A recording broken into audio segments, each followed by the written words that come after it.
Fight man in boxing, led the Flair Cops. Shout out to Goodfellas Sports TV. Woo! Don't forget to check out our sponsor, The Health Blaze, at thehealthblaze.com. 100% all natural products from lotions, soaps, foot soaks, bath bombs, and much, much more. Use the promo code Goodfella1Boxing. Tell them your boy CJ Goodfella sent you. Get 18% off. We out. All right, so Manny Pacquiao was asked if he would fight Canelo Alvarez or Crawford, and also he spoke on Errol Spence. He said that he's willing to fight Crawford. All right, let's talk about it. Thumbs up, share the video. And we already know Canelo at this point is just too big for Manny Pacquiao. But he said he'll still fight Errol too, man. And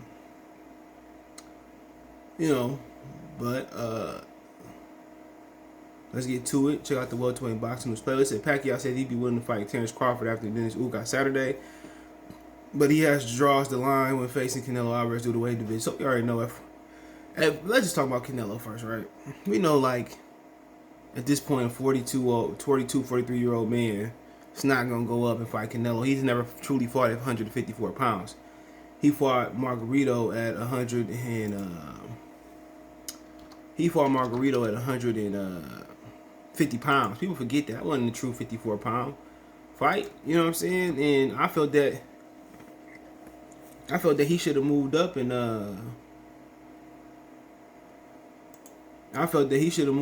took him on at 54. So, hold on. Hopefully the audio is good enough. My audio been tripping of late. Gotta give you some more speakers. Because during the pandemic, so I'm excited to entertain the fans. I mean, to give my best and to make them happy. And Big Muhammad, bro, was to his media. Your Dennis said that he wasn't worried about you knocking him out. What's your thoughts on that? Still got that Pac-Man punch, right? You know, we'll see. I mean, I'm not predicting the fight, but I will do my best. I'm the kind of fighter that don't predict the fight, but what I did in training, I will do my best in the fight. Manny, when you look back on your career, please put your mask on correctly. You've had so many huge victories against guys, all different weight classes, Hall of Famers. Is there a fight that was the most satisfying to you, or you think was your greatest victory? The most greatest victory is the De La Hoya fight. Can you say why? You know why? Because I came from 135 to 147.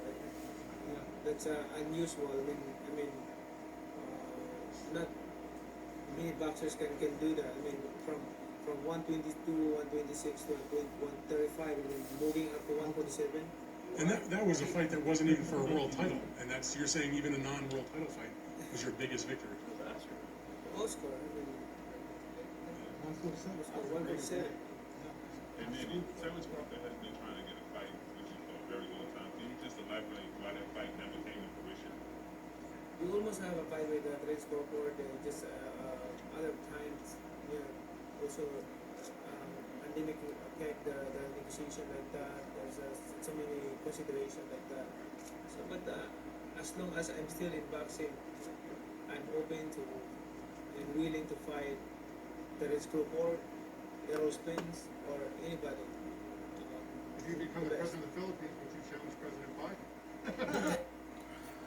All right, you heard him. Hopefully you heard him say that he will fight Terence Crawford. That was Baby Mama's boy. Shout out to Baby Mama's boy for asking that question. It's a great journalistic question, man. Just fight, man. So shout out to Baby Mama's boy, man. But for me personally, most definitely, man, Pacquiao's a true warrior. Say what you want to say about him. Say, whatever you want to say, but he's 40-something years old, man, and he's 40-something years old, and he's still doing it. All right, this motherfucker 40-something years old.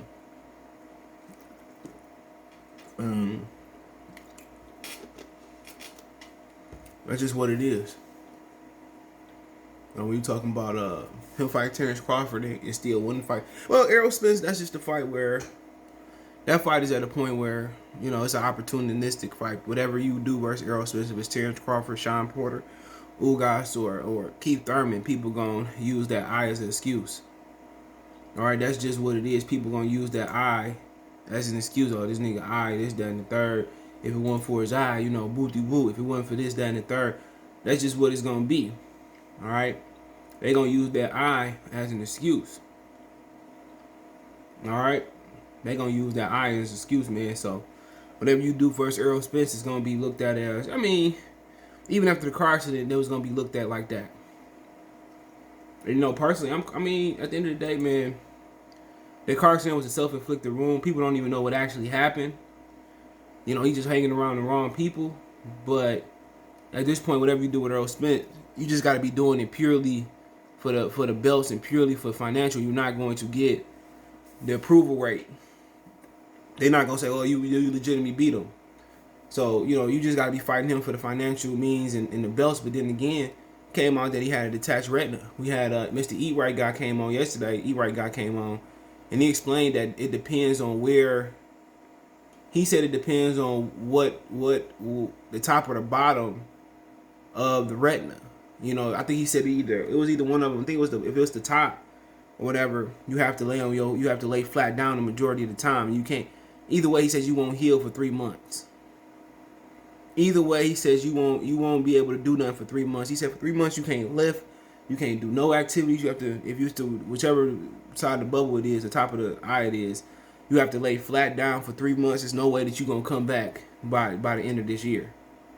You got to talking about Sugar Ray Leonard took 2 years off, came back whereas Kevin Howard, a versatile unknown, struggled to beat him, knocked him out. He took another 3 years off. So people not understanding that. People just like, oh, you can just come back. This is your eye. This is a detached retina. It's not a tear no more. They reported a detached retina. I mean, now they saying it's a detached retina. So, like I said before, it's not a tear. It's a detachment. So, and also Mr. E. Wright said, he said if it was a tear, he wouldn't have no patch on his eye because he went through it. He said if it wasn't no tear, he said, you know, they would have just did a laser to fix the tear. And he would have came out without a patch on his eye. He said when he seen the patch, he knew it was very serious because he went through it. So Errol Spence probably not gonna be back for, if he do come back, he won't be back probably for another year. You know, people got mad because I had run out of character to Errol be stripped yesterday.